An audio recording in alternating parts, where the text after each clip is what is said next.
Pakistanis working to driver for this. And as Dr. Huma said, the bridge made by the oceans, on the oceans by the navies is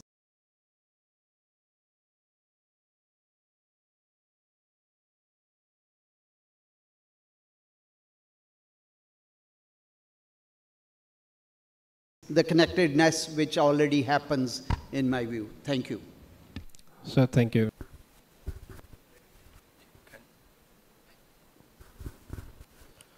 Sir, my name is Dr. Hussain Thebo. My question to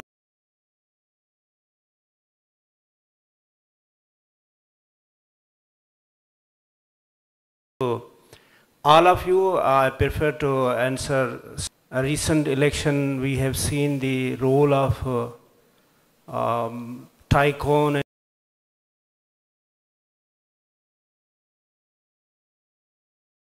in American election.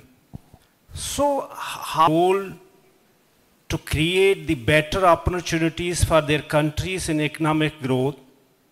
As I read a book of General Said Saab and Admiral Said Saab, he wrote in a book that there's three parts of the land in sea and one part is land out of sea. In fact, the three parts of resources are in sea and one part of resources are on land. How the Navy can play a role to create a better opportunity to grow their economic opportunities for their countries? Thank you. Sir, I think we can, what we could understand is how the extraction of resources are balanced on land as well as at sea.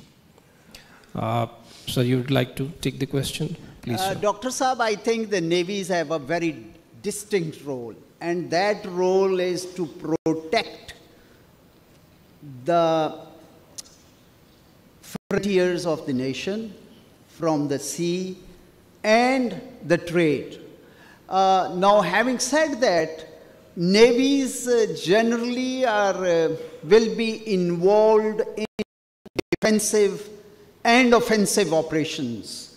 This economic activity is much bigger than the naval aspect.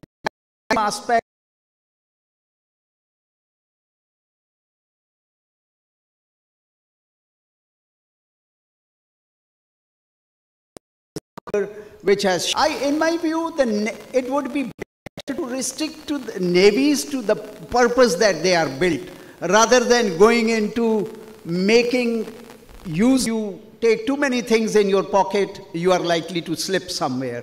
I wouldn't be very happy if the Navy were to go and start fishing, if Navy was to go and start drilling.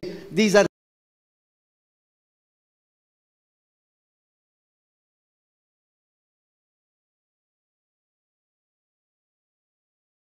not our jobs.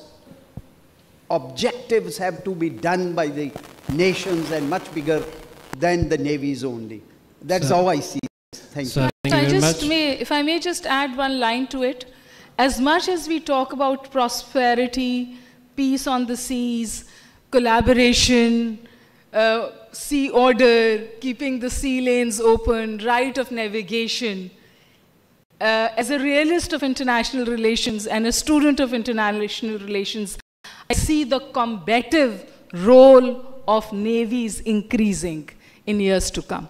Thank you. I think I would, you would also like to. I would only add to what the Admiral has said about Navy's primary role of protecting our maritime environment. I have always believed that security and development go hand in hand. And to ensure maritime security, it is as important as it is for development of a state. If we want the country to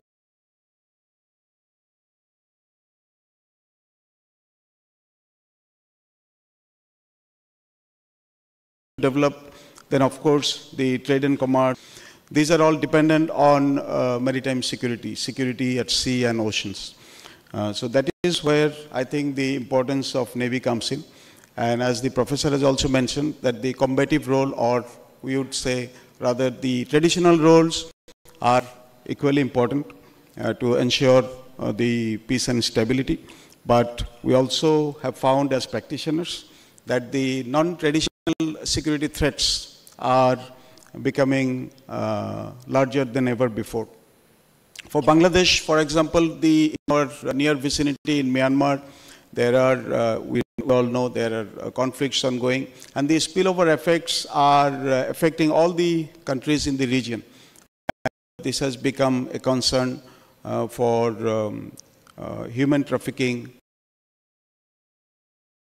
Are important for ensuring the economic prosperity and the development of countries by ensuring security not only on the sea but also in the coastal belts. Thank you. Sir, thank you. So we take two more comments from Admiral Shahram, followed by Admiral Tushara. Sir, please. من میخوام تشکر کنم از آقای دکتر، بسیار هوشمندانه رو ایشون مطرح کردن. همونطور که میدونید محیط اقیانوس، به ویژه اقیانوس هند، محیط بسیار بزرگیه و قطعاً یک نیروی دریایی یا دو یا دریایی نمیتونه اونجا امنیت رو برقرار بکنه و اون چی که مهم هست در عرصه اقیانوسی دو مؤلفه است: ایمنی و امنیت. و نیروهای دریایی اگر بتونن با همدیگه یک زبان مشترک رو ایجاد بکنن، چون خودشون هم اول دریانوردن، در کنار اون وظیفه مهمتری دارن. اون عزیزی که کشتیرانی میکنه و در واقع داره در حوزه اقتصادی فعالیت میکنه، حالا فرقی نمیکنه چه صیاد باشه چه روی کشتی کار میکنه، فقط یک وظیفه داره، اونم ایمنی کشتی خودشه. اما نیروهای دریایی علاوه بر ایمنی خودشون، ایمنی و امنیت اون شناورها براشون مهمه، به ویژه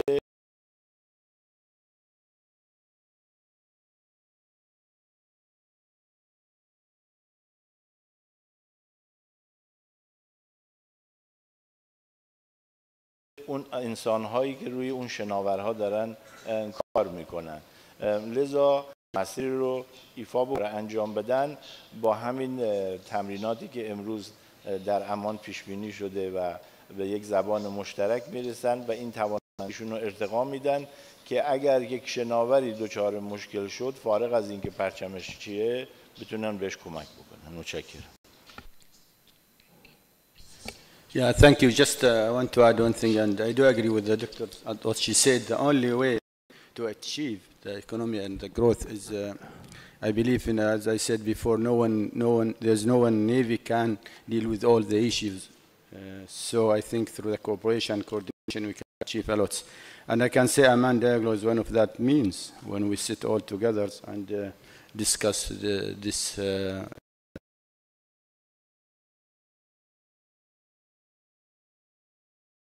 matters is, I mean, and sharing the information, it will help a lot to achieve the prosperity. Thank you. Thank you, Admiral Saif. Admiral Tushara. Yes, I'll make it very short. I mean, some time back we were a coastal navy, and being a coastal navy with limited resources, extremely limited resources, we have ventured more than 4,000 nautical miles to destroy the floating warehouses. That's utilizing your available resources for the optimum utilization. Now, even now, we are a coastal navy, but since even the Sri Lankans, the general community were questioning this, we wanted to be a part of the combined task force. So back in 2023 November, we became a member, and last 26th, we have get the command of that. So my point is that if you have the will, you can utilize the limited resources to the optimum utilization of the, not only for the country, but in general for the region, or maybe in that case for the whole world. Thank you. Yeah, thank you very much. The United Nations Convention on Law of the Sea 1982.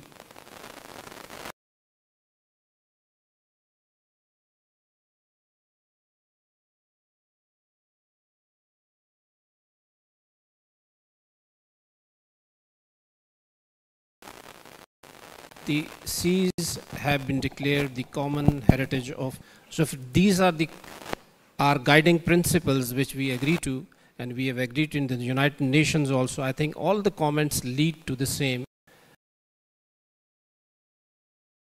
the main aim. So with this, I would request all the audience to give a huge round of applause to all the panelists.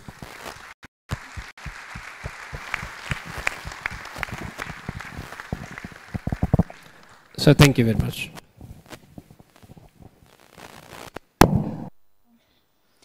Ladies, 12:05.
Hello, hello, hello.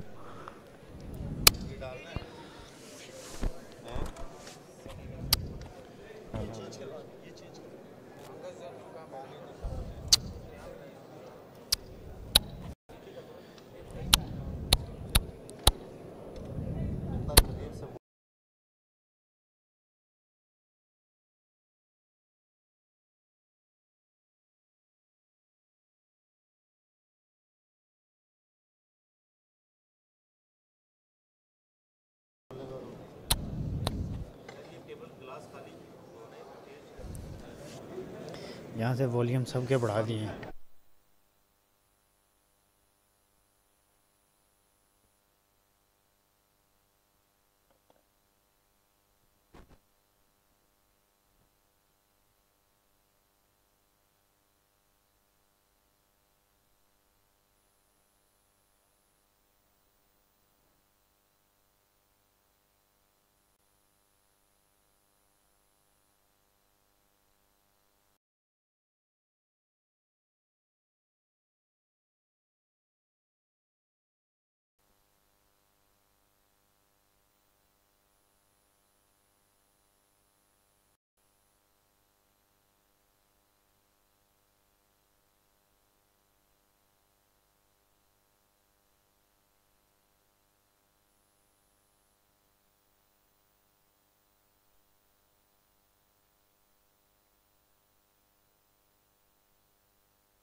Hello.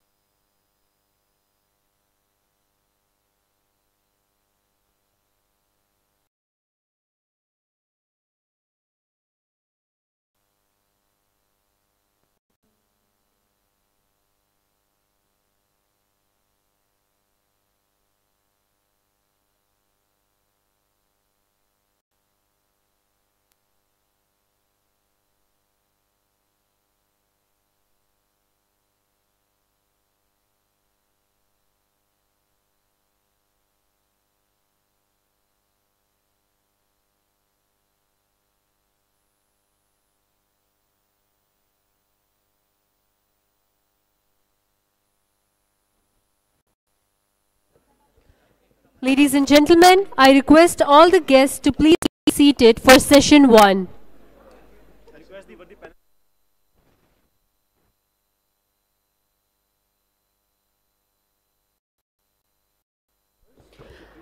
I request all the worthy panel members to please be seated on the stage.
Ladies and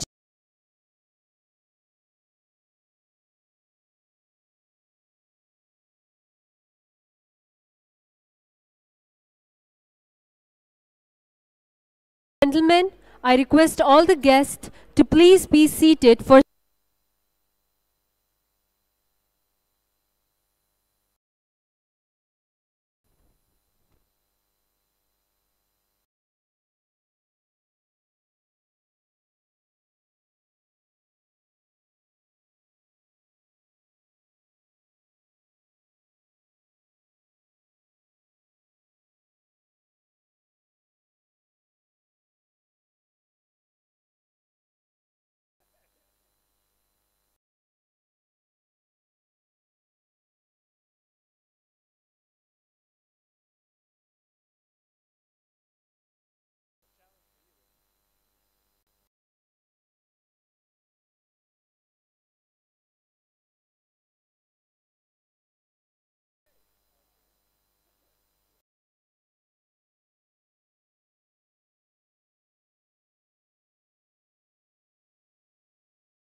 minute.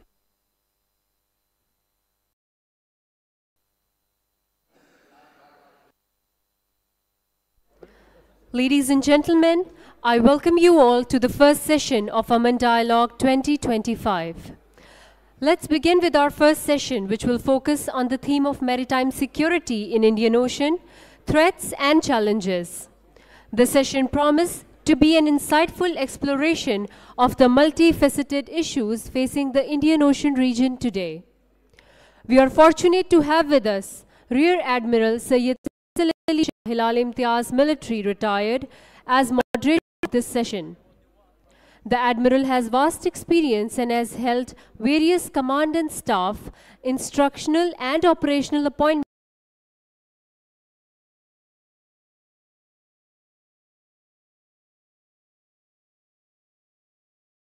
with professional and academic excellence. He has also served as naval and air over the proceedings.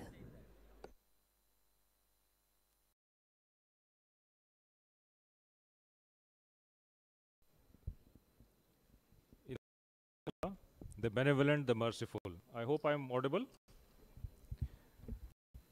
Honorable Chief of the Naval Staff, sir, Excellencies, dignitaries, distinguished guests, ladies and gentlemen, senior officers, Assalamu alaikum, and a very good afternoon. Here we begin with session 1, the formal discussion in Aman Dialogue 2025. The caption of this session is very interesting. It's maritime security in Indian Ocean region, challenges and threats. And there are two important words in this caption.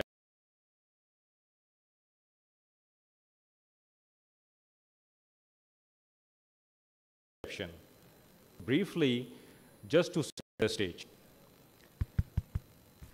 Maritime security, as we all know, is a terminology which does not have a universally agreed upon definition, but it's a matter of commonplace that maritime security pertains to providing a secure environment at sea and along the coast for all activities happening there. So it has traditional challenges, it has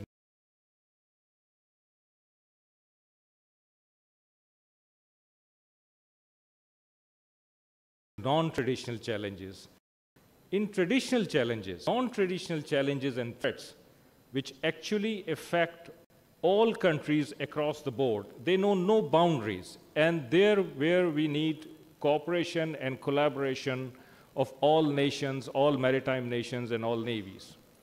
And Aman Dialogue, exercise Aman is all about this. This provides a platform to all of us to think and find out strategies for the collaborations and cooperations of these kinds.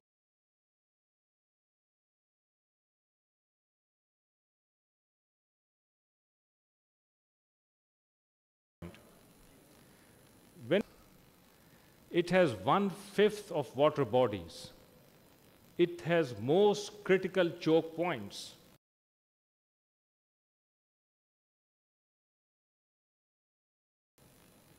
It has the busiest trade routes of conflict. It has been a zone, an area of agreements and cooperation and collaboration. Ladies and gentlemen, when we look at international environment, it is punctuated by major parts of the world. And again, Indian Ocean is the preferred zone, is one of the preferred zones. When we look at regional environment specific to Pakistan, our two big neighbors have had a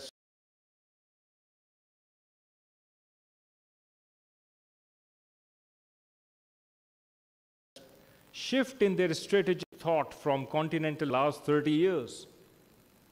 So there is a clear shift.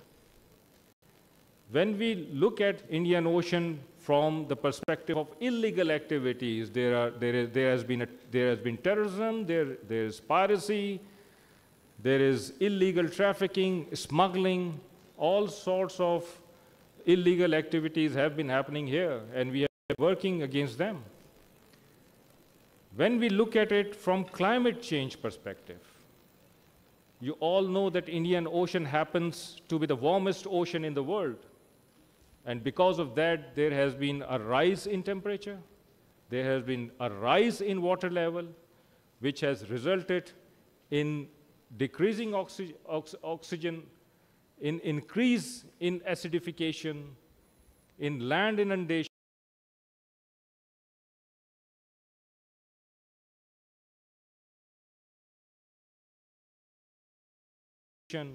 lack of biodiversity in our region. And we are blessed to have a panel of eminent speakers from around the world to find out.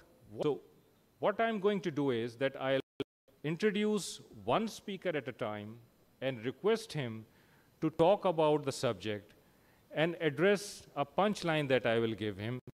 If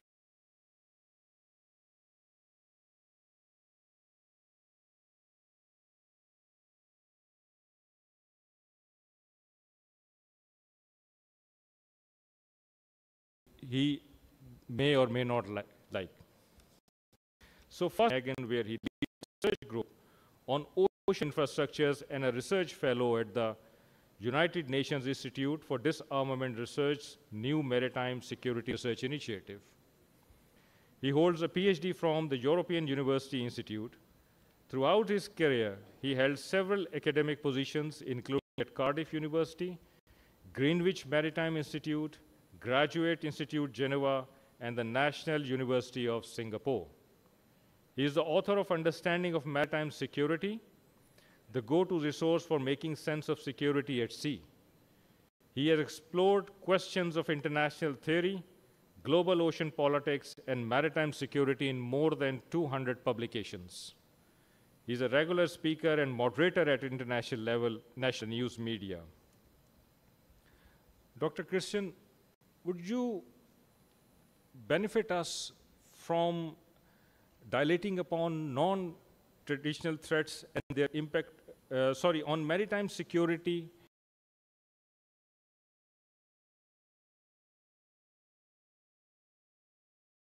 in Indian Ocean and prospects of regional conflicts? Absolutely. First of all, it's a great pleasure to be here at the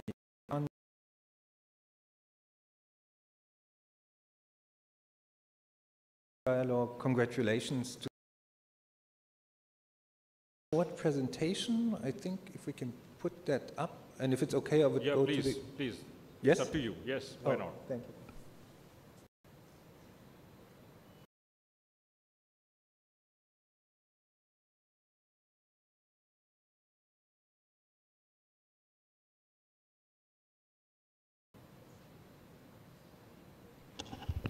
Wonderful, thank you. So what I would like to new thinking about how maritime security is actually changing across regional seas, and that is particularly important for the Indian Ocean, quite obviously.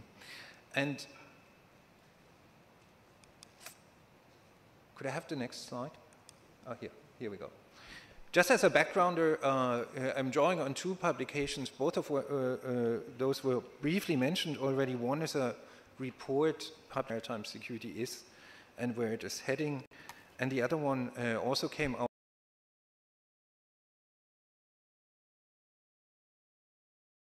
last year, and that's the book Understanding Maritime Security. And me and my co-author, Tim Edmonds, we really hope that this is a useful resource for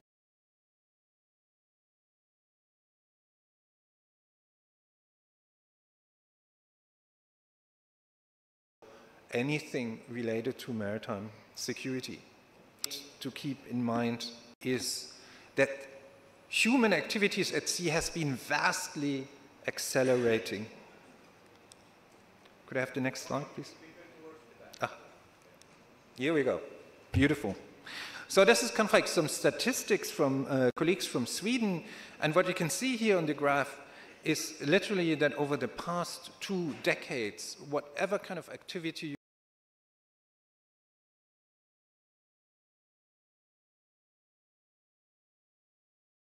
you're looking at, it has been massively and so on, it has massively increased, and that is a trend that is likely to continue.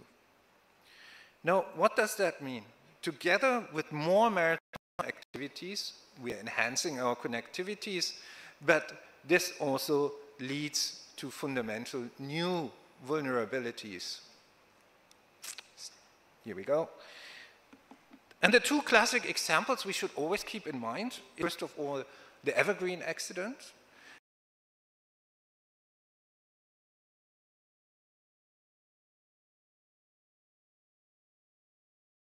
The Evergreen accident through this single accident. And another very good example is the sinking of the Ruby Mar in the Red Sea last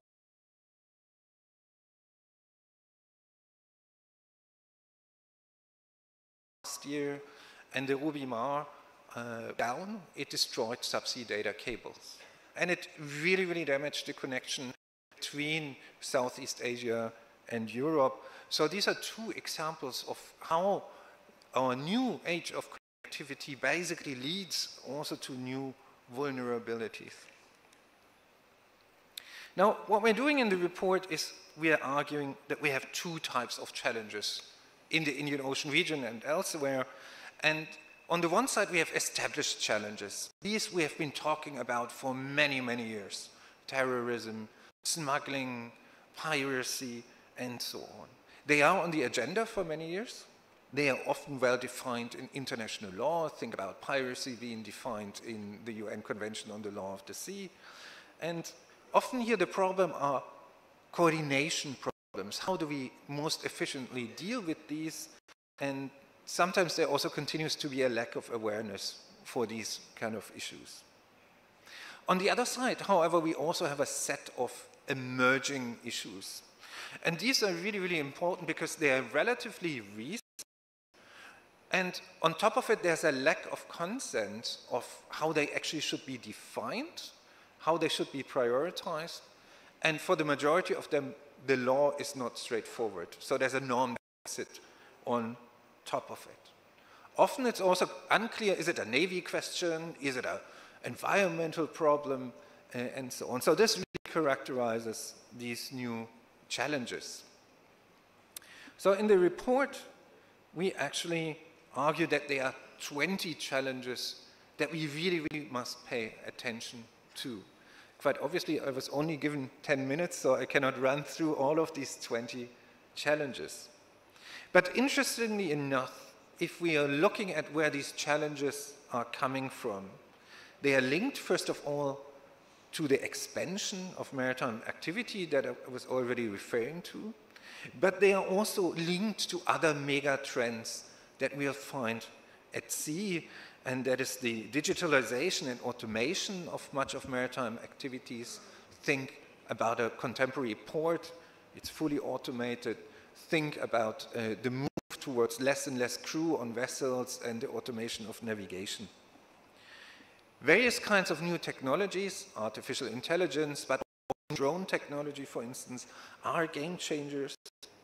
The climate change and biodiversity loss agenda equally pose challenges for maritime security. And last but not least, and this was discussed in the earlier panel, we are also living at times where we're actually seeing a sort of decline of multilateralism and the rise of geopolitical tensions. So this is kind of like all of these trends drive these new challenges in various ways. So let me quickly jump to the Indian Ocean, or the Western Indian Ocean, to be a bit more precise. If we're looking at the Western Indian Ocean, first of all, we can see that there's quite a number of these established challenges that are really, really still troublesome. Smuggling of narcotics, sanction violations, UN sanction violations, and so on. Persistent patterns of illicit fishing threaten biodiversity. And over the last winter season, we saw the renaissance of Somali pirates even. And for many, many years, we thought Somali piracy is suppressed since 2012, roughly, But this is really, really a warning sign in many ways that the pirates went so quickly back to the old activities. Fortunately, it was stopped, but it reminds us that we should stay alert. There's also quite a set of hidden crimes which often do not get enough or sufficient amount of attention, but which can actually do a lot of damage. And a good example for that is violations of environmental regulations, deliberate pollution from shipping, oil and chemical spills, and that does a lot of damage actually to the environment and coastal livelihoods. It also includes human rights violation and modern slavery on board of fishing vessels, for instance. So these are crimes that are often hidden. If we're talking about the emerging challenges, I think there's the urgent and pressing need in the region to look at three things. The maritime cybersecurity agenda, extremely important. Many countries in the region are not prepared for this. The future accidents will be caused by maritime cyber incidents, whether that is spoofing of AIS, whether that is direct attacks on navigation systems, and so on. And here we urgently need common strategies and agendas. Subsea data cable protection was already promised in the earlier panel, together with a broader critical maritime infrastructure protection agenda. We are going to see more and more infrastructures being built out at sea, so we need to ask the question of how we are going to protect these. And last but not least, I would also like to flag the fact that we are getting closer and closer to ratify the new treaty on the oceans, the BBNJ treaty, which foresees the potential for marine protected areas as international waters. If this becomes a reality, we need to start asking ourselves who is going to protect these areas. And guess what is the answer is? It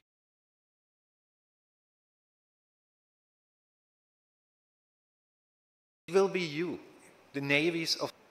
If we're looking into the region, the Western Indian Ocean region in particular, we actually have developed quite an impressive range of governance mechanisms. And here I've listed some of them. And that basically is the question, is that an efficient system? Do these mechanisms work together? Do they work in hand in hand? What are the advantages and disadvantages of them? And is that the way forward for the region? The same picture arises if we're looking at operational coordination and information sharing.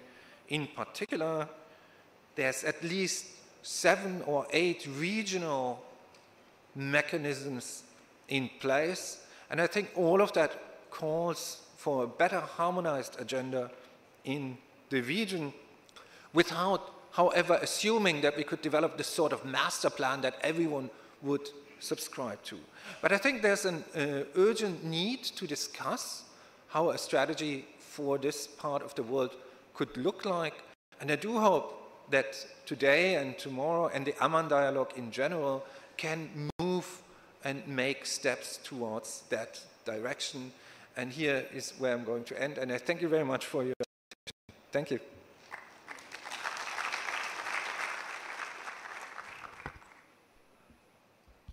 Thank you, Dr. Christian. And I think you have rightly highlighted that there have been some challenges which have been coming from the past, but there are new emerging challenges. And the big question is a strategy for the region that is required.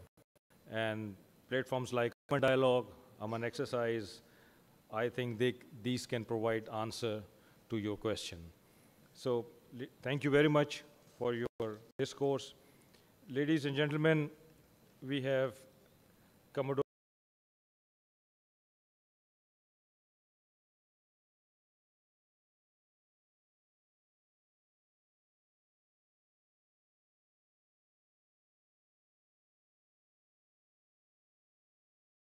Frank Jotham Mwasi Kolili, who was commissioned in Tanzania People's Defense. He has been instructor in Naval Training School. He has had administrative appointments at Navy Headquarters, Director of Naval Plans, under Joint Chief of Planning Officer, Maritime Surveillance Unit under Navy Command Headquarters. After his National Defense course abroad, Commodore Frank joined National Defense College, Tanzania at an appointment of Research Fellow Military. He attended a number of professional courses, seminars, naval symposium at home and abroad. He has obtained Masters of Public Administration degree from Mozambique University, Tanzania, and Master's degree in Security and Development from Bangladesh University of Professionals. He visited several countries across the globe, including South Africa, Canada, China, South Korea, Nepal, Bangladesh, India, Pakistan, Israel, Australia, UK, Singapore, and USA. He is the father of 2 sons and 1 daughter. Commodore Frank, thank you very much for being here.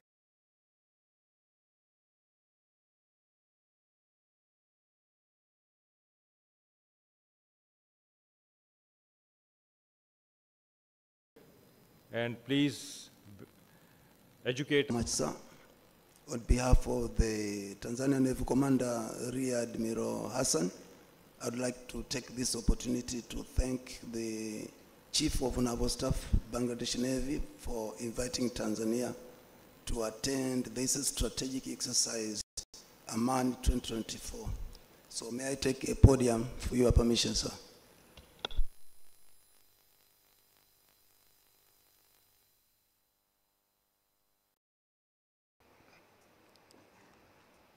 Assalamu alaikum, and a very good afternoon to all distinguished guests.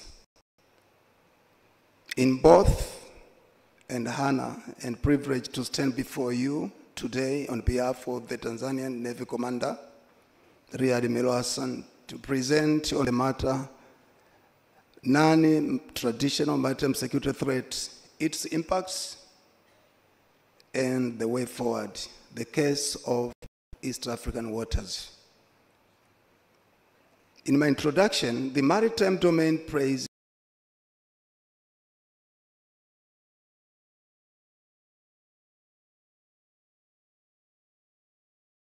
a crucial role in the economic development and security of nations. East African waters, rich in resources and strategically positioned between the Indian Ocean and the vital international trade routes, are critical. However, the recent years, East African waters have increasingly become vulnerable to non-traditional maritime security threats, threats that goes beyond conventional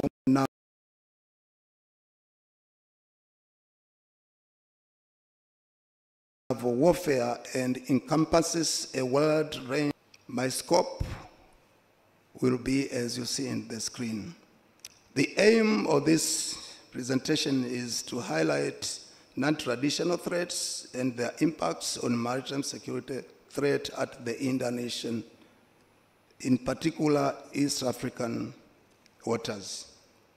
Non-traditional aspects that are going to be discussed today are piracy and armed robbery,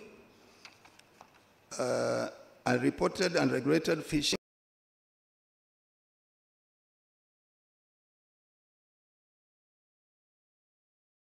human trafficking, and migrant smuggling. Among the most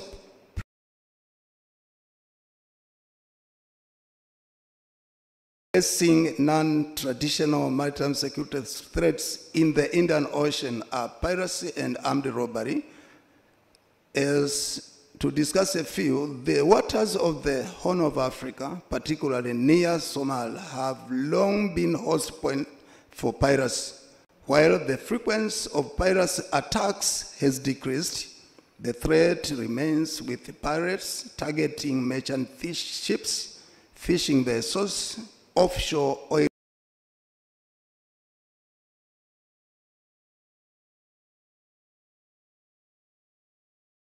rigs. The unreported and unregulated fishing, overfishing, and illegal fishing practices have severely depleted fish stocks, threatening food security for millions of East African coastal communities. Illegal, unreported, and regulated fishing also undermines the livelihood of local fishermen and damages fragile maritime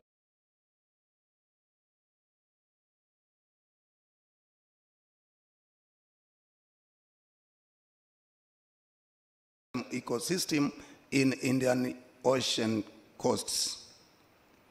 The vast and often unregulated waters of the East African coast have become routes for human trafficking and migrant smuggling, excavating social and security challenges in the region. These illicit activities contribute to the instability and fuels organized crime in the region.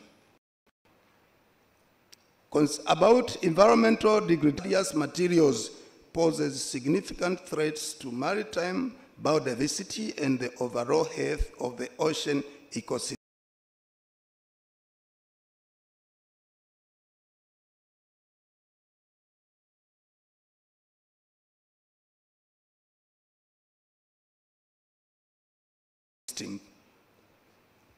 Additionally, the impact of changes on coastal communities and marine resources. Terrorism and transnational organized crimes, ladies and gentlemen,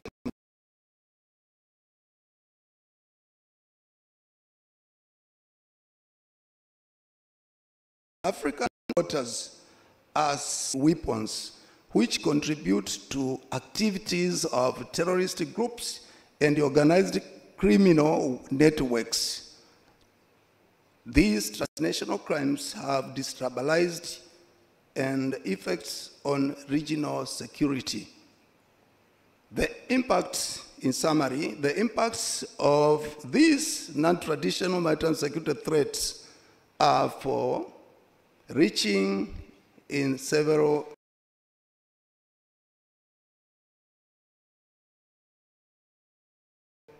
spheres. In economical stakeholders, socially, they excavate poverty and insecurity, particularly in vulnerable coastal communities. And environmentally, they threaten the sustainability of marine ecosystems that millions depend on for their livelihood. From the security perspective, these threats undermines the sovereignty of the East African regions and complicated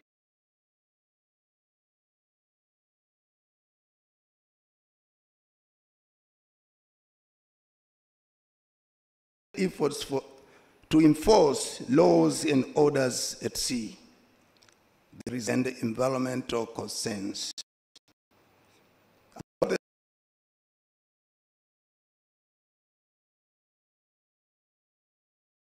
Strategies. There are several strategies. I will mention it. East African countries. We have collaboration between all countries, Kenya, Tanzania, Mozambique,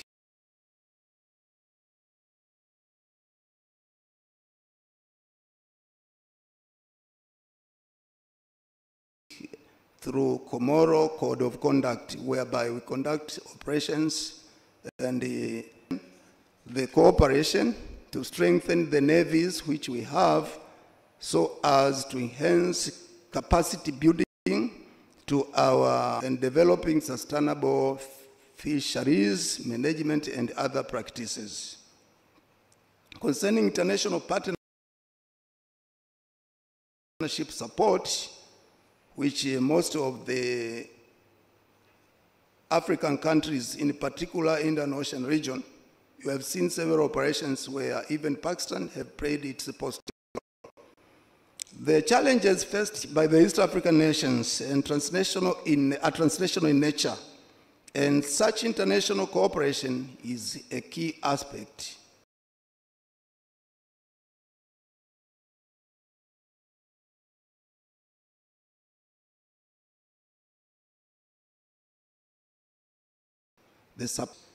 is very crucial for tackling piracy, trafficking, and other maritime security threats. In promotion of sustainable practices, in particular as a strategy, sustainable fishing and rising awareness about the importance of marine conservation can help to reduce illegal fishing and degradation of maritime ecosystems. Investment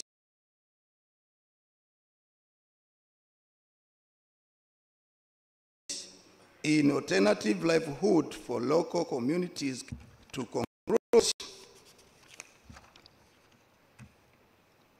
East African waters are increasingly threatened by non-traditional security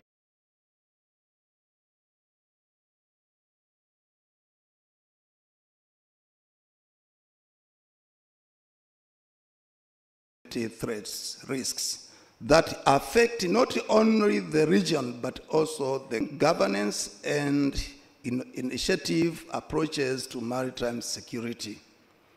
The Tanzania Navy, in collaboration with regional partners, maritime environment and ensuring the prosperity and security of East African waters. Thank you for your attention, and I look forward to the valuable discussion and insight that will emerge from this important forum. Thank you very much, sir.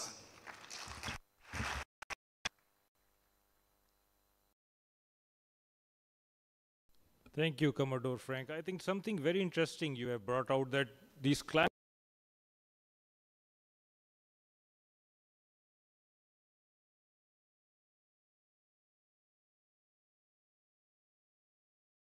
change effects that has resulted our socio-cultural effects and challenges to the nations. So there is a need of comprehensive and collaborative strategy by the littorals of Indian Ocean.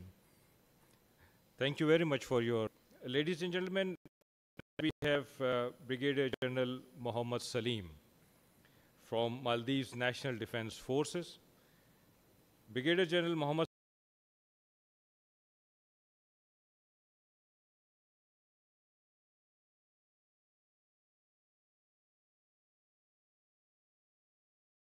Salim assumed the duties and responsibilities as the 12th commander of the team, serves as the principal advisor to the Chief of the Defense Force of Maldives National Defense Forces, focusing on ensuring of training, equipping, and deploying a mission-capable maritime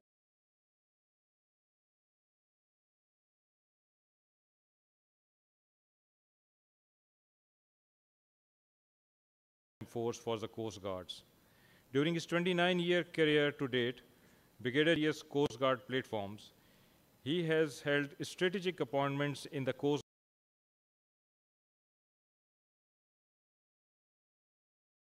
Guard headquarters. Brigadier Salim has also held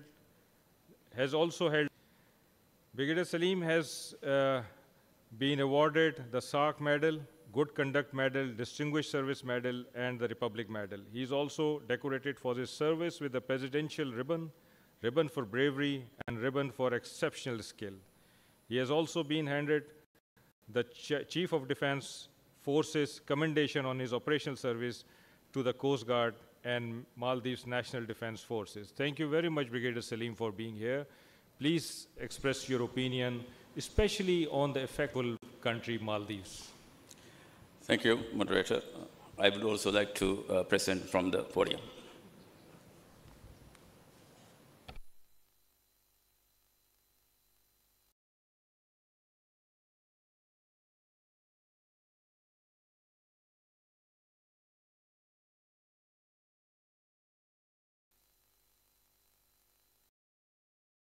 Bismillah ar-Rahman ar-Rahim. Chief of Navies, heads of international organizations, senior defense representatives, and members of the audience. Assalamu alaikum and a very good afternoon to you all.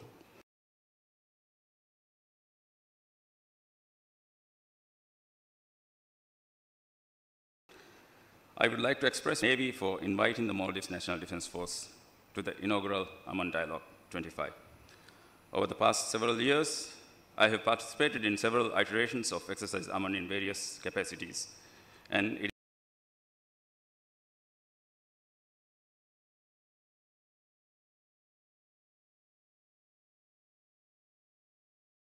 is my pleasure to represent the Maldives National Defense Force in this Defense Force. This year's theme, Secure Seas, Prosperous Future, emphasizing the importance of maritime security for global prosperity to ensure merit phase in our maritime domain. One of these factors is definitely the climate change.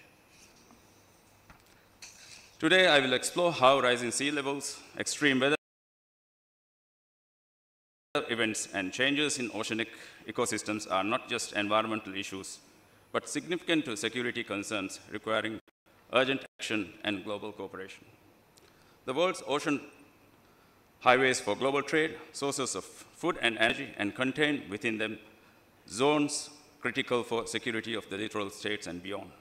The oceans are also not immune to the disruptions brought about by the climate change, and there are threats to the delicate environment balance that supports the ecosystems within the maritime environment.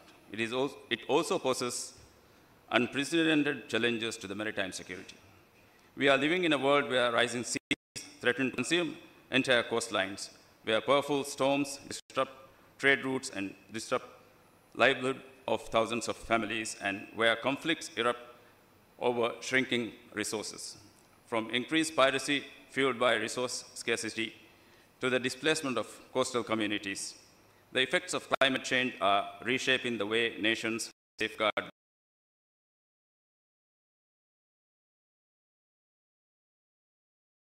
their waters and secure their futures of climate change. The thermal expansion of seawater and melting polar ice caps are contributing to a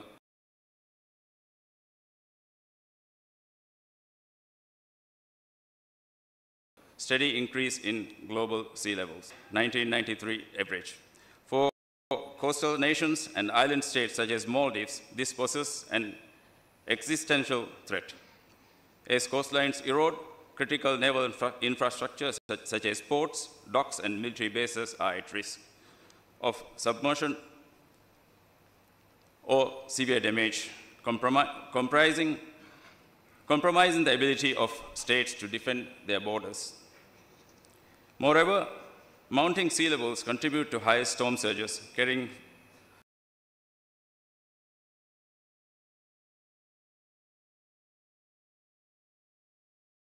flooding further inland. 50, climate change could force 216 million people in 6 world regions to move within their own countries. These climate refugees often seek safety across borders, creating additional challenges for maritime security, including by placed strain on search and rescue operations and border control systems, where migrations occur through waterways and seas. It also increases the risk of human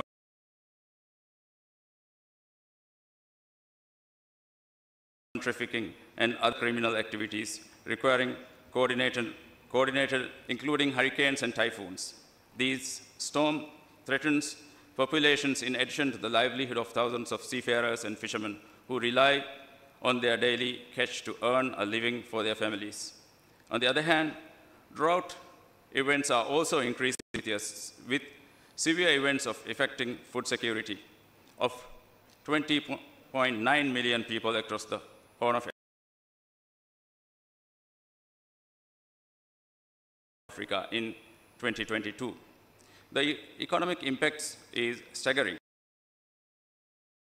Delays in delivery of essential goods. Severe storms and weather disrupt vital maritime trade routes and supply chains.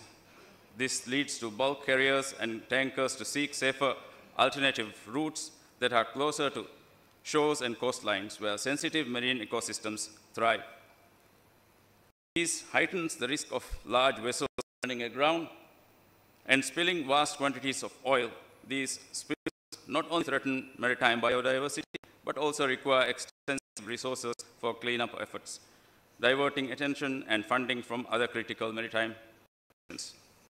Furthermore, long-term environment degradation caused by such incidents undermines the livelihoods of coastal communities, exacerbating tensions and instability in affected regions. The bulk carrier MV Wakashio, which ran aground in Mauritius on a reef the massive fire on board the MT Diamond off the coast of Sri Lanka, and the carrier Navios Amaryllis, which ran aground in the environmentally protected area of Maldives, indicate how various incident scenarios within the potential for a Tier 3 level spill or hazardous and noxious substances might occur, resulting in a catastrophic environmental damage. The economic impact of climate change can also be a result of increase in maritime threats. Illegal, unreported, and unregulated fishing has risen sharply in recent years. This can be contributed to a variety of reasons, including dwindling fish stock in traditional fishing grounds and difficulty in fishing in such areas due to severe weather. Such activities harm marine biodiversity while creating flashpoints for conflict, particularly in the regions where overlapping traditional claims exist. Moreover, the competition for resources and economic crisis in the countries caused by the effects of climate change could result in people resorting to extreme measures for survival, piracy and smuggling being some of these outcomes.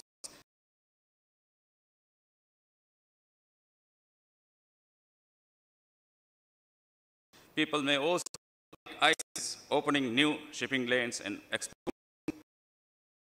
previously inaccessible resources. While this presents opportunities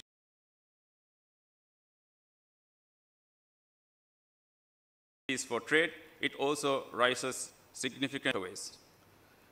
In conclusion, ladies and gentlemen, the impacts of climate change on maritime security are far-reaching and demanding immediate action.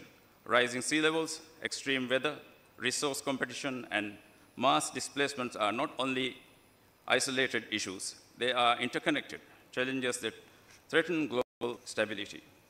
While it may be difficult to observe the direct consequence of climate change on the security and stability within our oceans, the knock-on effects are more pronounced and consequential. Addressing these challenges requires a unified approach combining innovative technology, robust policy frameworks, and unwavering international collaboration. It is our collective responsibility to safeguard our oceans and ensure that they remain a source of prosperity and security for generations to come. As we confront this shared challenge, let us remember that oceans do not divide us, they connect us together. We can navigate these stormy waters and chart our course toward a more secure and sustainable future. As I conclude, I wish a successful exercise and a dialogue for the participants. Thank you very much.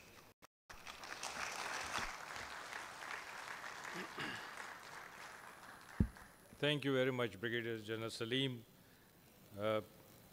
You identified that only climate change has so many effects on security, like because of mounting sea levels, land inundation, natural calamities, there can be human migration, human trafficking, there will be economic impact, oil spills can happen because the ships may run aground, and there can be illegal, unreported, unregulated fishing. Thank you very much for educating us on this. Ladies and gentlemen,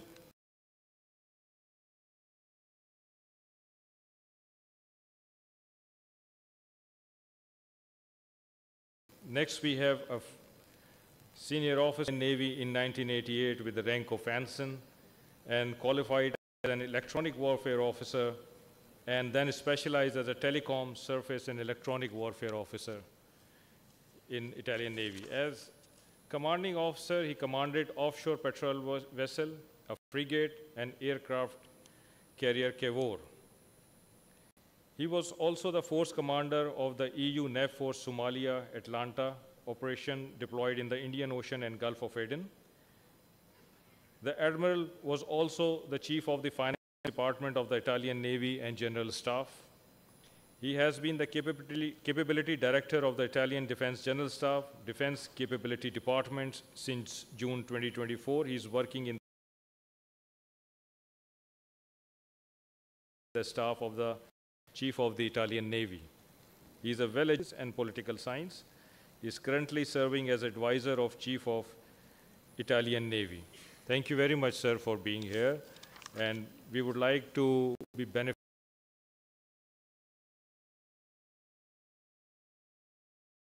from you on a very unique topic, which easy monitoring, the dark shipping. If you could dilate upon that, we will be grateful, sir. Thank you. If I can, I'll join the podium.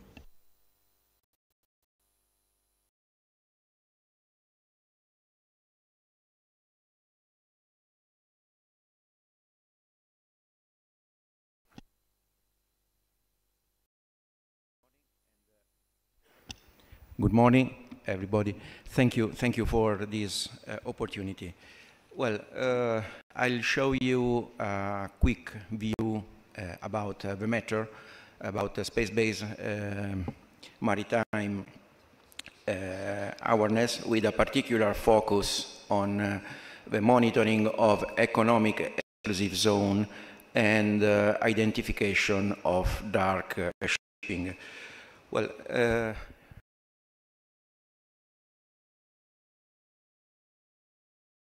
our Navy carries out its role, the enlarged Mediterranean Sea, that the red area you can see in the slide, that cover also the Indian Ocean. The enlarged Mediterranean basin presents today considerable challenges for regional and extra-regional actors from a geopolitical, security, economic, infrastructural and energy perspective. In this context, the Navy acts to protect without interruption the vital and strategic national interests, and this is done not only through national mission, but also through participation in joint international activity under the aegis of United Nations, European Union and NATO. In accomplishing its responsibilities, we extended the concept of maritime domain awareness to space-based MDA by enforcing the maritime surveillance activities with the usage of a wide range of satellites such as synthetic aperture radars, optical satellite images and radio frequencies detection from space, federated and fuses with traditional systems such as coastal radars, aeronaval assets, multi-source IS, vessel bases, and OSINT. The satellite sensor used for implementing the space-based MDA are principally synthetic aperture radar sensors, which are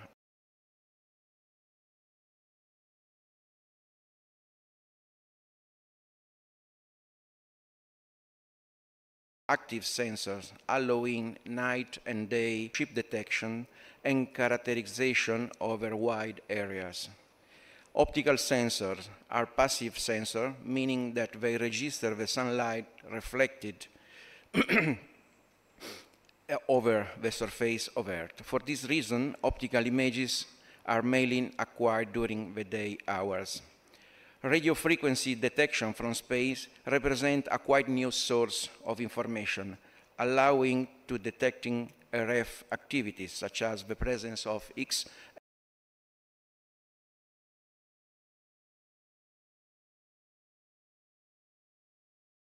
and S-band identification system, vessel monitoring system, acquired by multiple systems such as satellite, terrestrial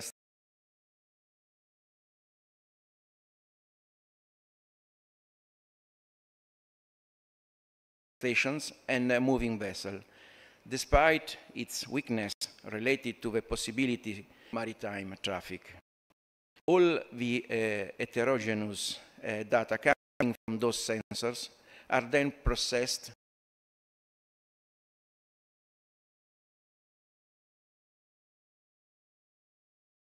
and solution provided by an Italian company, powered by artificial intelligence, producing satellite ship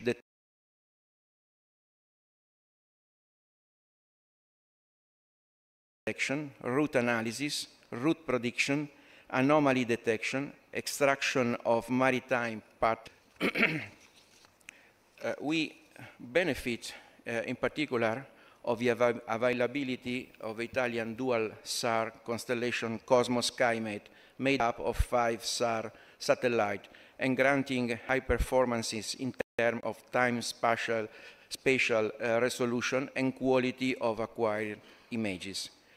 We benefit as well of other commercial and open source SAR data, such as the images acquired by Sentinel-1 in the context of the European Space Program Copernicus.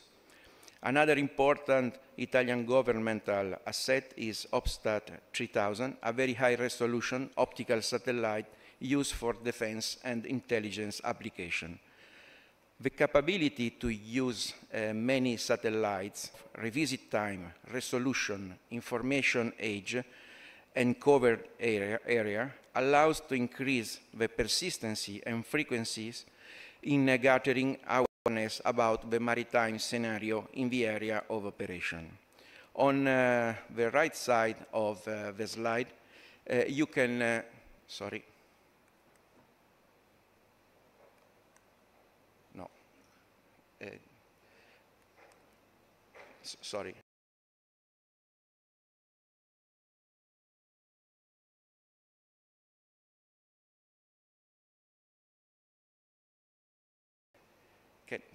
Allora questo. Come on.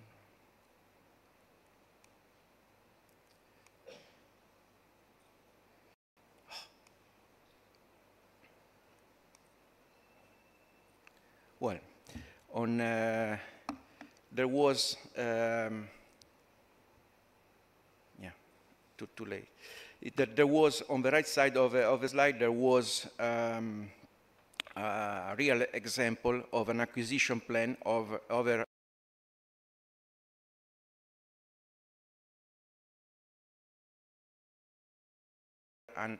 this one over an equatorial area, 1 hour and 30 minutes in an area where potentially there are no other sensors or systems available. Okay, now I'll show you some examples of space-based maritime surveillance activities. In this slide is reported an example of fused satellite ship detection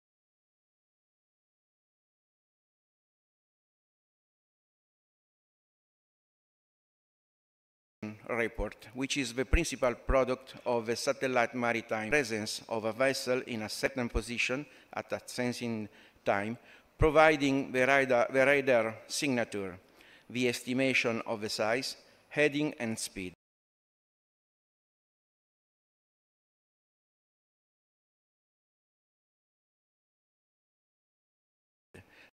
The data fusion process, thanks to the availability of an IES, name, a flag, a picture, the historical track, the list of visited ports,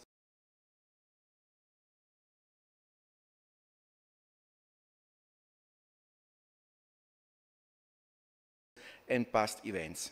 Again, thanks to the data marine radar operating at the detecting frequency and with the estimated pulse and duration.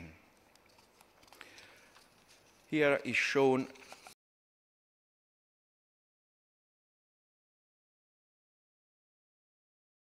an example of dark involved in a transshipment event, potentially linked to smuggling of crude oil. Other examples of anomaly detection can be automatically detected and notified are performed considering some criteria like area of interest based, I mean vessels entering, approaching, standing, or exiting from to a certain area of interest that may be the national water, the national exclusive economic zone, unexpected anchoring or loitering. Identity check, invalid MMSI,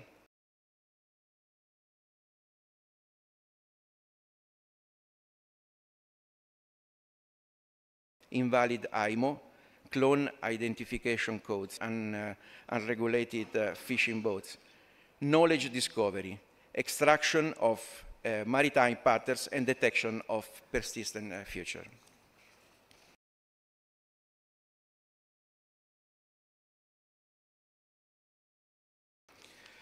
With this slide, we present another example of a maritime operation during a counter-piracy activity in the Gulf of Guinea, where we regularly deploy patrolling vessels to protect the commercial routes.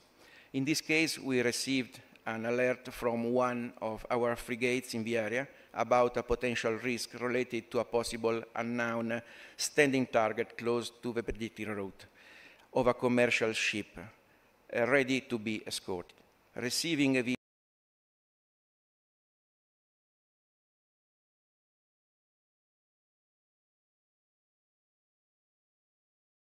alert and not being able to immediately reach the commercial ship due to the high resolution at 0736, and the second one at 1312. The two images confirm that the commercial ship was sailing following it, which helped the team on board of our frigate to assess the situation while reaching the merchant ship for escorting it.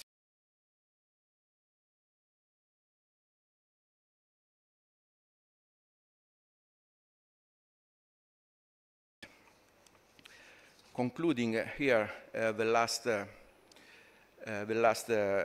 images are not operationally suitable to monitor submarine cable or pipelines.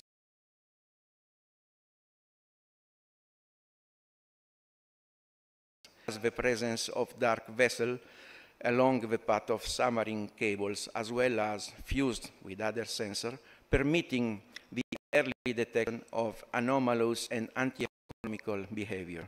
This slide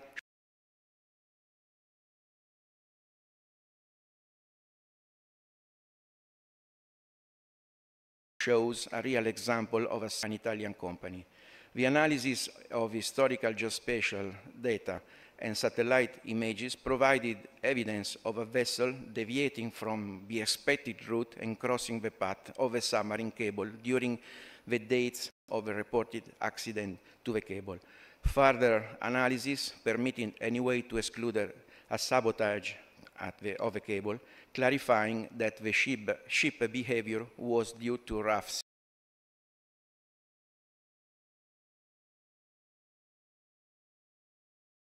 sea conditions. Well, with this slide, I end up my brief and complex aspect of Earth observation satellite systems used for maritime surveillance and dark vessels counteraction. As I try to underline, the real challenge in maritime surveillance is not only having access to satellite sensors with high or very high resolution, but rather having the possibility to program a significant number of satellites, allowing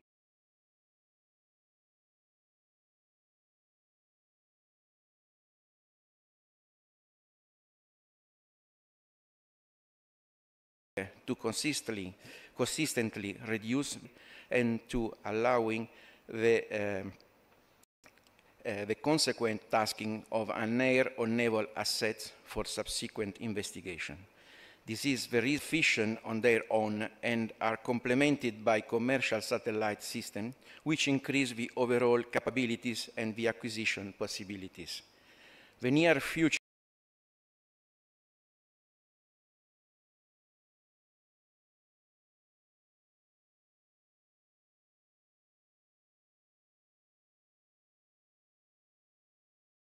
keystone for space-based MDA is represented by the use of speeding up all the post-process and images analysis. Thank you for your attention. For apprising us on this amazing upcoming trend, and you're right that despite its weakness of being manipulated, it helps it is still useful facility that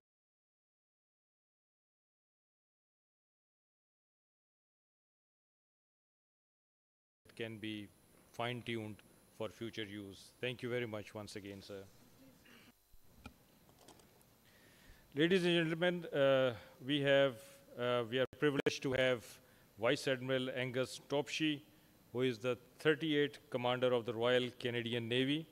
His diverse academic background includes military and civil institutions on 3 continents. Admiral's command appointments include command of Her Majesty's Canadian ship Algonquin and Canada's Pacific Fleet. His shore postings include Navy's Strategy Directorate, Canadian Forces Base Halifax, Deputy Director Strategy Policy and Plans at NORAD and United States Northern Command Headquarters in Colorado Springs. He was also deployed to Afghanistan for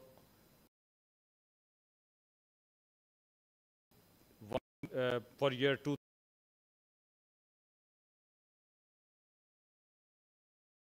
2011 as the direct involved in Arctic issues before taking command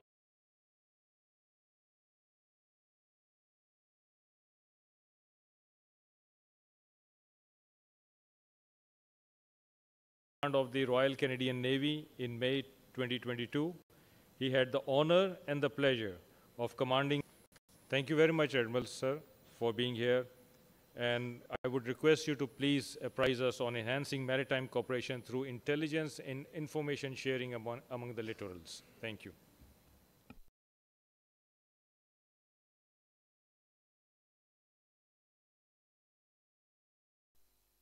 Well, thank you very much for the invitation to join the Aman Dialogue. It is a pleasure to be here on this panel and to offer some insights from a Canadian perspective. I will note that we are a long way from Canada. We are a Pacific nation, but the Pacific is a big ocean, and here we are beyond that, even in the Indian Ocean. But we share, as naval officers, an interest in making sure that the seas are free, open, and accessible to all, and managed in a sustainable way.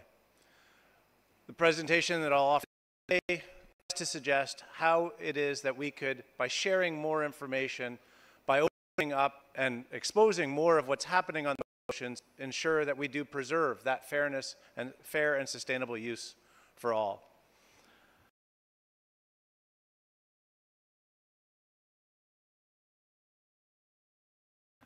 And so we really believe that cooperation, space-based support to all of that, Canada, as the third nation to put a satellite into space, has long valued the contribution that space can make to this.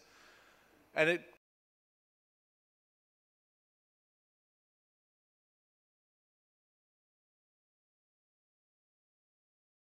but it goes beyond that in terms of fusing all available sources together. And so for Canada, synthetic aperture radar, as you can see, infrared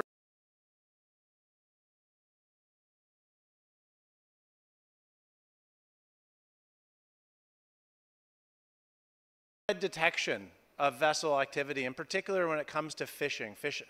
Fishing vessels will typically use lights at night that is publicly available on a ship and its movements. When does it expect to go into a port? What is the routing it has announced, and what is the routing that we observe to determine whether or not a ship is actually doing what it's saying, and more importantly, to see which ships are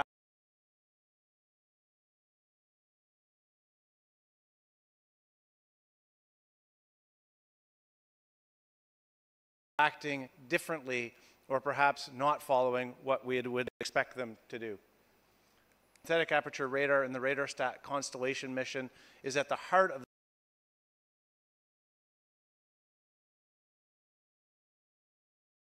the system, but our ability to sort of fuse that picture together.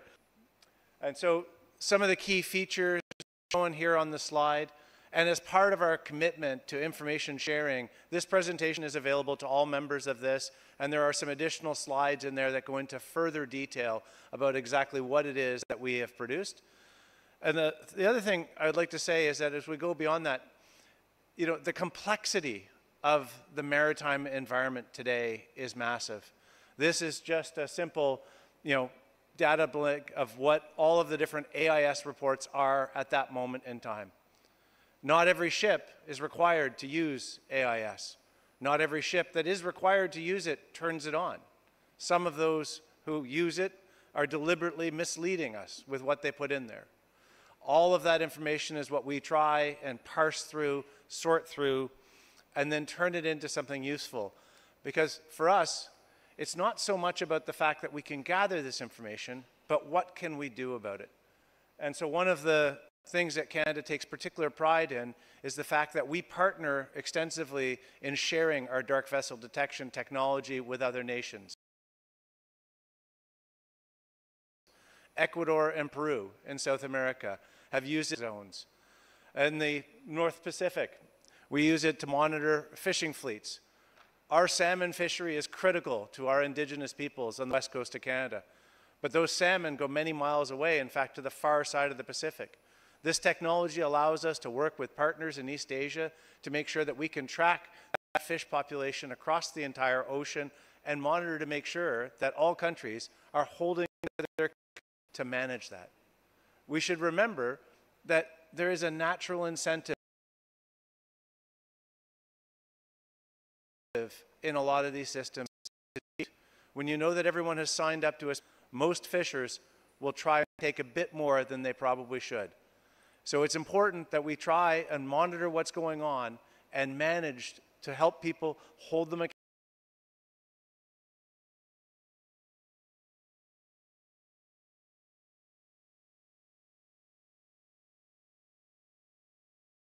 accountable to just the quota that they've agreed to in helping there to preserve fish stocks.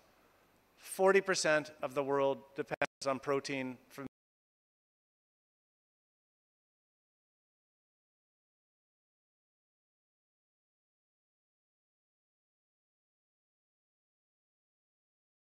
the sea for sustenance.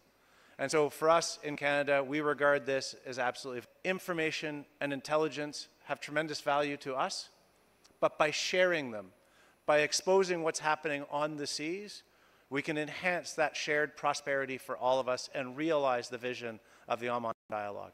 And so I will leave it there, and I look forward to your questions. Thank you very much.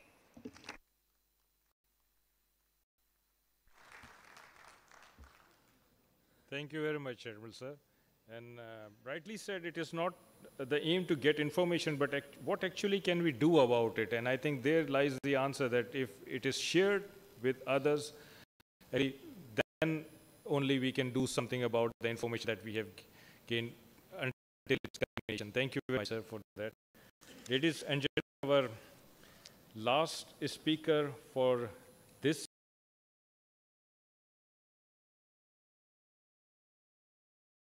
session is Rear Admiral Javed Iqbal from Pakistan Navy, and he was commissioned in Operations Branch, Pakistan Naval Academy, Dirk, Qaid-e-Azam, Gold Medal, and Chief of the Naval Staff, Gold Medal. The flag officer has done a torpedo and engineering course and an advanced EW course. He is a graduate of PN War College, Lahore, US Naval War College, and National Defense University, Islamabad. In his command appointments, he has commanded the 9th Auxiliary and Mine Warfare Squadron, Pakistan Navy ship Mehran, and a Sea King Squadron. He served on various staff and instructional appointments, salient amongst which are Naval Secretary, Principal Secretary to Chief of the Naval Staff, Assistant Chief of the Naval Staff Plans, Director Naval Operational Plans, and Naval Advisor, Pakistan High Commission, New Delhi.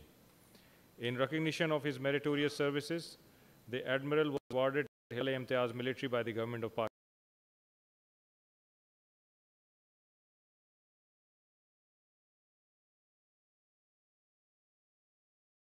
Pakistan. Presently, he is your opinion on maritime security challenges and how to come up. Thank you. It's a real honor to be part of this illustrious panel. And just to prove a point, I would like to use the starboard wing.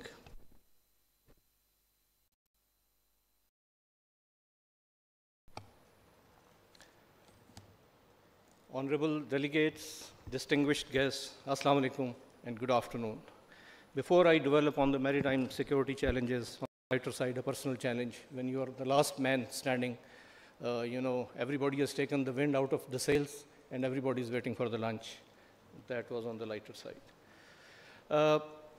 As I take a strategic view of the maritime security and look through the prism of a practitioner come academia, I identify three principal challenges that are impacting the maritime security at the global level and also at the Indian Ocean level very much.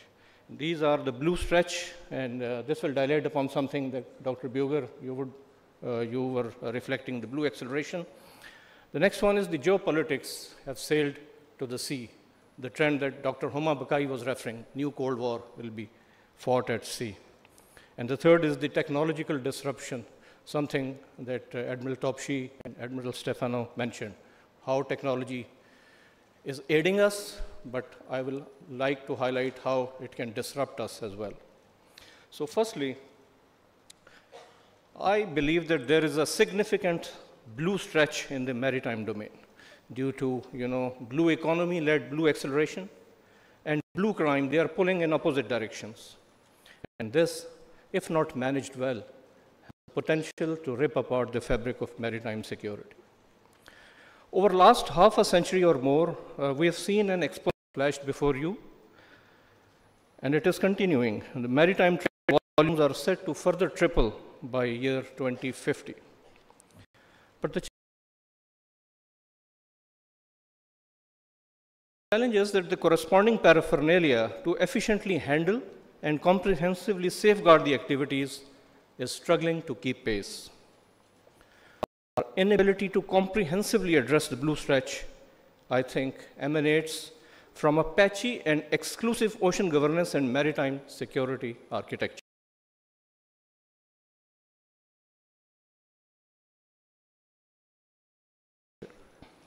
And this is more so in the Indian Ocean due to multiplicity. Furthermore, there is no single suitable top-level structure, maybe at the UN, to look at the entire spectrum and inform the regional agenda. And the second challenge relates to the geopolitics. Ladies and gentlemen, great power contestation is finding sweet spots in the maritime gray hybrid zone due to permissibility and flexibility of the medium for employment of combat power. Choke point effect makes the impact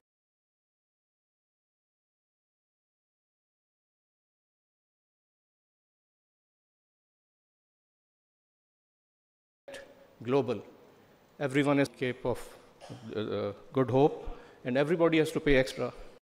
The pinprick attacks on merchant ships through proxies, destruction of the Nord Stream that was mentioned in the morning sea, is the new challenge. The talk about getting back control of the strategic canals. It's like having Cuban Missile Crisis served to you bit by bit as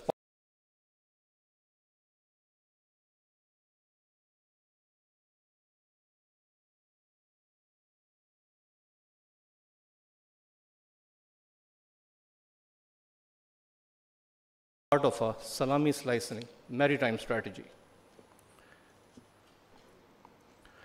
If a ship is grounded due to hacking in an important waterway,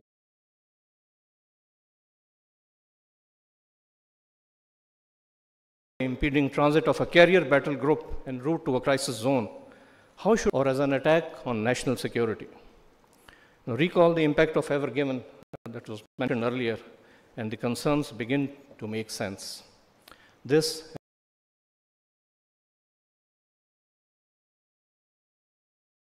significantly stressed the maritime law. Thirdly, we are witnessing disruption in the maritime domain. Now, that's basically a fancy term for the ongoing technological revolution in artificial intelligence, robotics, satellite communications, surveillance, and their applications at sea. A glimpse you have seen in the previous two presentations. The remotely operated and autonomous platforms bring collision regulations, call regs, UNCLOS, and rules of engagement under great stress. Similarly, the advancements in the satellite-based maritime domain awareness, coupled with artificial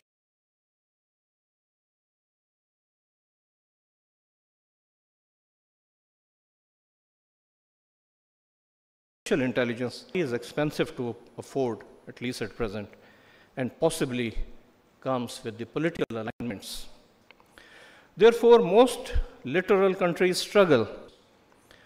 Such countries are also hesitant to share this limited proprietary data with other countries, mainly for national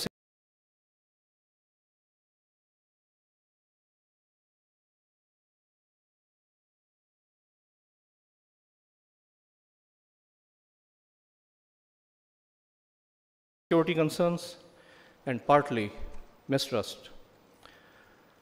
Another related challenge related to the technology is that such software supply chain are soon bound to develop cheap blue robocops and shadow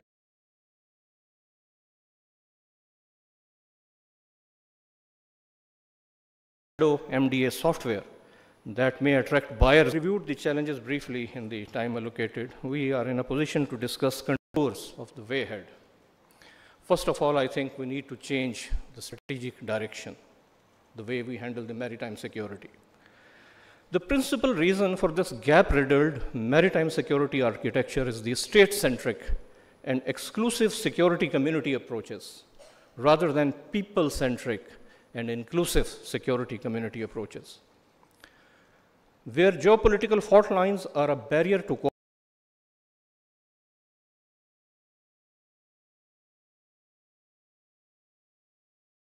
cooperation, even then the states have livelihood for the fishermen and coastal communities.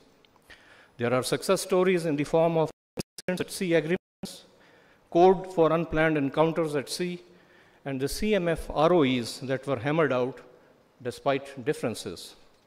Using same model, I suggest that it may be possible to conclude a future code for operating blue robocops, the unmanned surface vessels, the unmanned underwater vessels, in an earlier time frame. The second strand of the way ahead is that I believe capacity building is important, but trust building is more important. Almost half of the Indian Ocean states have medium to low human development index. Capacity building in material as well as training domain is a sine qua non in order for them to contribute more meaningfully. Similarly, the resourceful countries need to consider fielding more white hulls for effective maritime law enforcement. As was mentioned, you can have the information from the satellite, but unless you have the platforms to enforce it. And this will also be in line with the changing character of warfare and the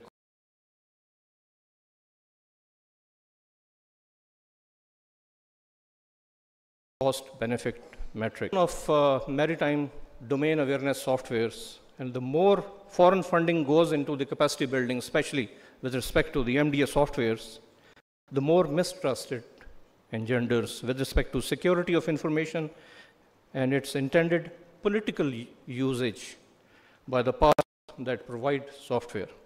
Remember Trojans bringing free gifts? Another issue is the multiplicity of MDA software. That is, we have EU origin, IORIS, we have US origin, Sea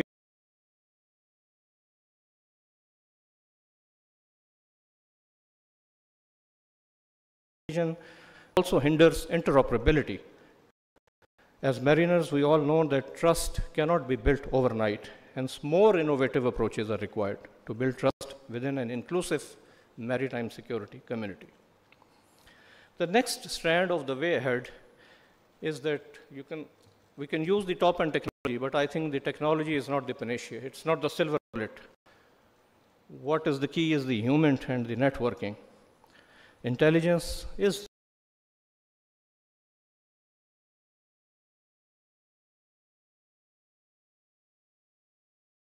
the first line of defense. And a modest beginning has been made for connecting the level of connectivity and interoperability which is enjoyed by the air traffic control centers vis-a-vis the white shipping at sea. The solutions that rely solely upon high-tech approaches are unlikely to succeed. There is a parallel need, therefore, to identify low-tech solutions which are low cost as well, including human intelligence through coastal community engagement. And lastly, the legal finish. Despite apprehension of a large number of, let's say, as we saw during the peak of the Somalian piracy. The drug traffickers and often their boats thus reappear on the scene in due course. This vicious cycle will continue until criminals are given a legal finish. To conclude, ladies and gentlemen, I would say earnestly that it is time to join hands and declare war on the blue crime. Given the aptly worded theme of Aman, that is together for peace, there is a sublime lesson for all those directly or indirectly concerned with the security of their respective states. Let us make this overly populated region of ours safer, not only for shared growth and prosperity, but also to leave behind for posterity. To sum up, here are a few more steps in the proposed journey.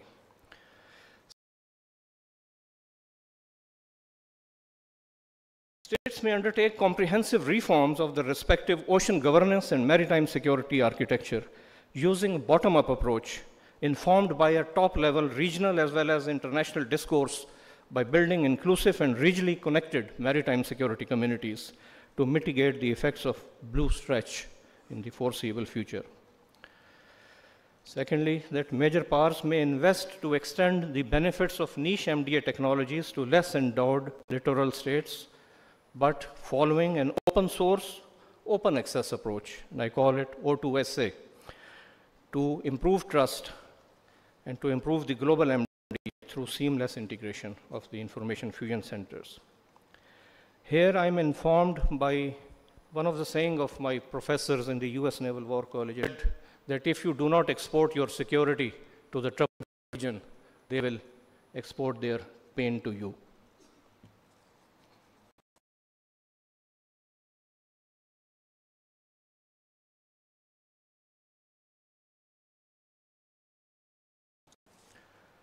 Ongoing deliberations on the challenge of autonomous and in due course, Aman Dialogue may be upgraded to institute a maritime cum geopolitical forum for wider discussions on the maritime security challenges, conclusions of which should inform regional and global constructs. I thank you, ladies and gentlemen.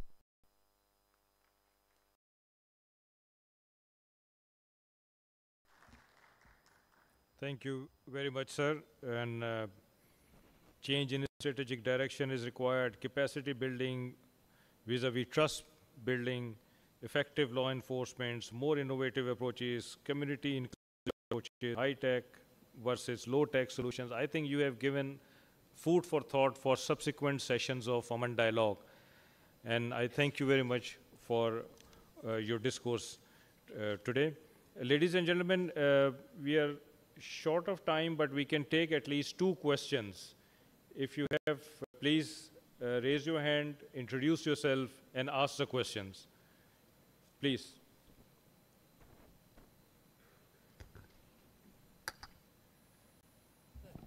Hello, my name is Andrew Carswell. I'm with the International Committee of the Red Cross, and thank you for a very rich and interesting discussion this morning. I want to ask a question about the humanitarian aspects of naval operations, and in particular, I wanted to ask you about law enforcement operations, but also the conduct of hostilities at sea. So looking at the laws of naval warfare, where you do have a disagreement between states at sea, it leads to the implementation of IHL. IHL applies in those particular situations. And in particular, you have the second Geneva Convention, which protects the wounded and sick at sea and those who are shipwrecked. You also have the third Geneva Convention in terms of those who are detained in the context of an adverse interaction between navies.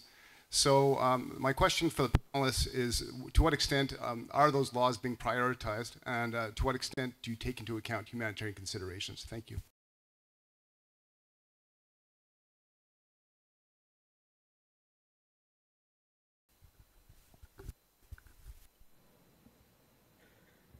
I think that the nature of war at sea is something that often we don't think enough about.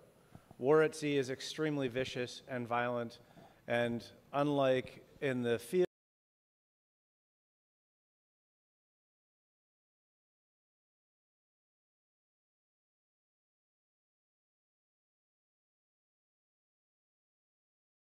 in the Army, when a ship is hit and sunk, the effort to rescue and save those sailors is mass warfare, and the systems that are available out there what is a realistic expectation of an adversary force in terms of stopping to assist those in distress.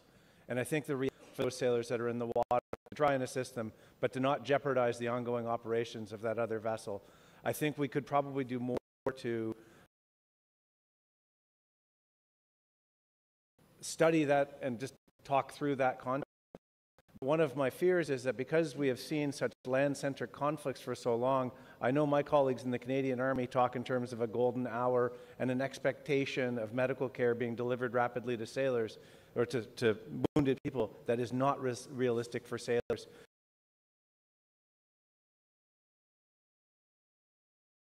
And I think it's more than just the ongoing conflict, just understanding what is realistic in terms of what we can provide. Dr. Christian, you have something to add, please? I think there's a clear-cut answer to that, not enough.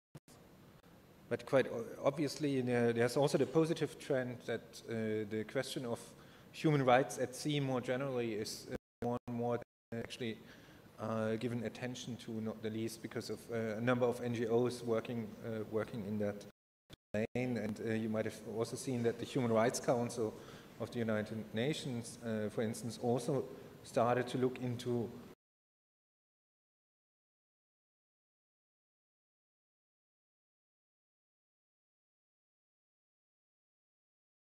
human rights maritime infrastructure protection agenda, because let's not forget, they also contain the provision not to attack civilian infrastructure. And quite obviously, once we are talking about subsea data cables and pipelines, electricity cables and so on, there's civilian infrastructure par excellence. So I think it's a very, very interesting angle to the entire debate on what are actually the norms that apply to critical maritime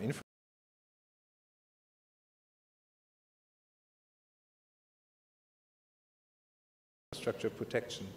UNCLOS is relatively silent on telecommunication union, but also on the level of the United Nations General Assembly. So I think things are moving into the right direction, but the honest answer is not enough. I'm Commodore Ubaidullah. First of all, let me say that it was a great treat to listen to so many eminent speakers, scholars over here. And let me also take this opportunity to thank the organizer of Aman. It has spread the word around the entire world, and we have been successful in telling everyone abroad that we can be trusted for the job for the humanity. That is Aman. Having said that, my question is that we have all the senior representatives of various navies.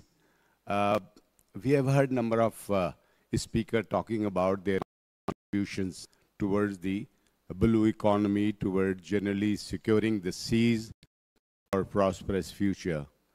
May all these Italians, the Canadian, the Tanzanian, the Maldivian, would you like to share with us the percentage of your contribution in terms of assets, in terms of human resource, toward this particular aspect of life rather than the fighting efficiency?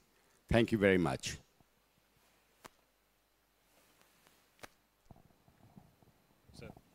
Yeah. Sir, certainly for Canada, there is definitely a balance between what we commit towards sort of a straight security mission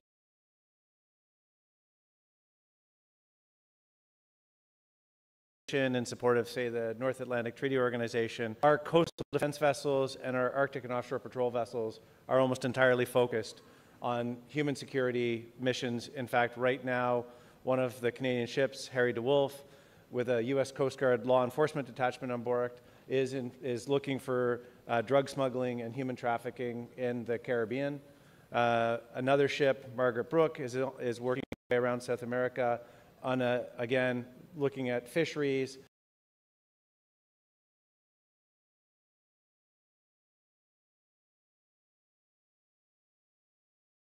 And the impacts of climate change in Antarctic mission as opposed to hard security. But the reality of naval operations is that ships often do multiple things at once. So even our frigates, when they're deployed, should they have the opportunity, will contribute to anti-piracy, anti-human smuggling, and fisheries missions as well. Well, my answer is similar to what you've heard just a few seconds ago. My country has more than 8,000 kilometers of coast, and we are involved in anti-piracy operation both in the Indian Ocean and in Guinea. We are involved also in fishing activities in the Mediterranean.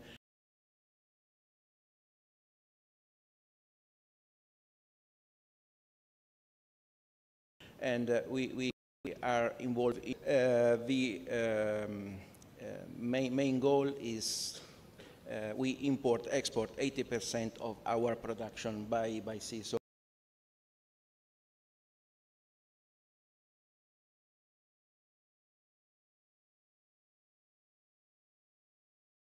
the security of line of communications, but we try to find, as he said, a balance between national interests and international operations. Ladies and gentlemen, this brings us to the end of session 1 of Aman Dialogue. It has been, I believe it has been very fruitful, very useful for us.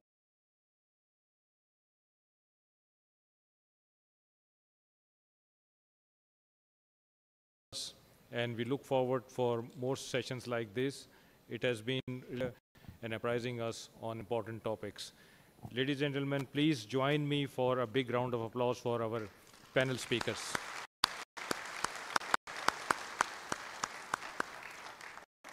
Thank you very much. With this, we came to the end of the first session. Our worthy guests are requested to proceed to purple and red enclosures as per the cards provided for the lunch. We will reassemble at 14:30 for the second session. The lunch area for participants with purple cards is located at the reception area. After exit from door on the right side of auditorium, guests can follow the marking towards purple area. Likewise, for our guests with red cards, they can proceed to lunch area through middle exit in auditorium and follow marking placed en route.